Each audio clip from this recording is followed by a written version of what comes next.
Deviation from ideal gas behavior. So what is an ideal gas?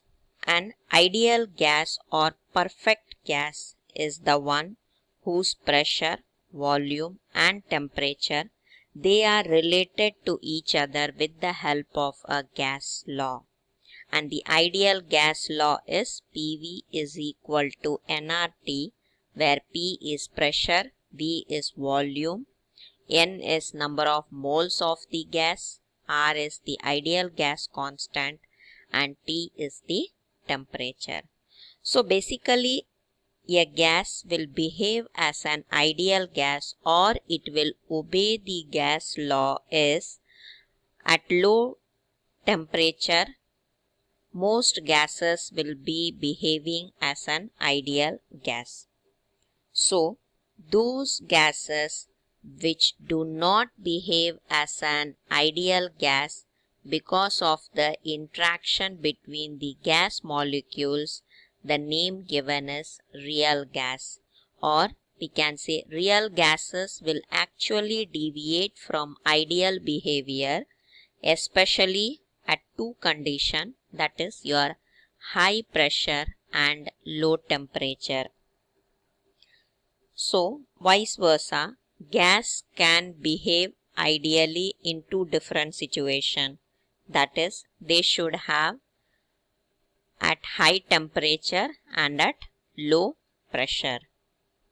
So when we say at high temperature and low pressure the gases are going to behave ideally, what is the reason? It is because of the fact that molecules will be flying past each other at extremely high speed when the gases are at high temperature. So they behave ideally or they will obey the ideal gas equation. And second, they will behave ideally at low pressure because at low pressure the volume of the molecules will become almost negligible when we try to compare it with the total volume of the gas, because we all know that according to Boyle's law, pressure and volume are inversely proportional to each other. So when we say that the real gases are the gases which do not obey the ideal gas equation, hence we should be able to find out the factor or compressibility factor. The compressibility factor is also called as compression factor, or we say it as gas deviation factor. So it is the small value, or we could say it is a correction factor which will help you to describe the deviation of a real gas from ideal gas behavior. The compressibility factor is the correction factor which will actually describe the deviation of a real gas from ideal gas behavior.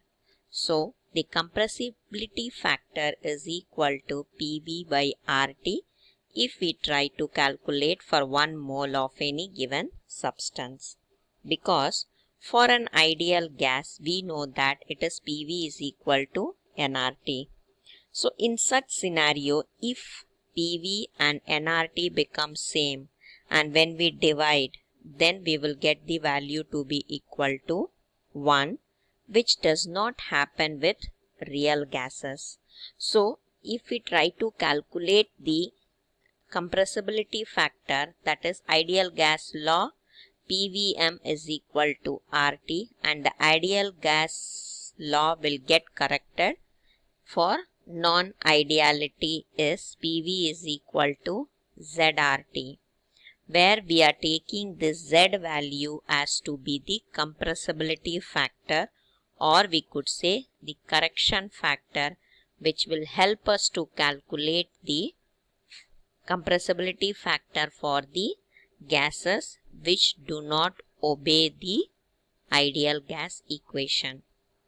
So we get PV is equal to ZRT, where P is your pressure, V is your molar volume of the gas, Z is the compressibility factor, R is your universal gas constant, and T is your temperature.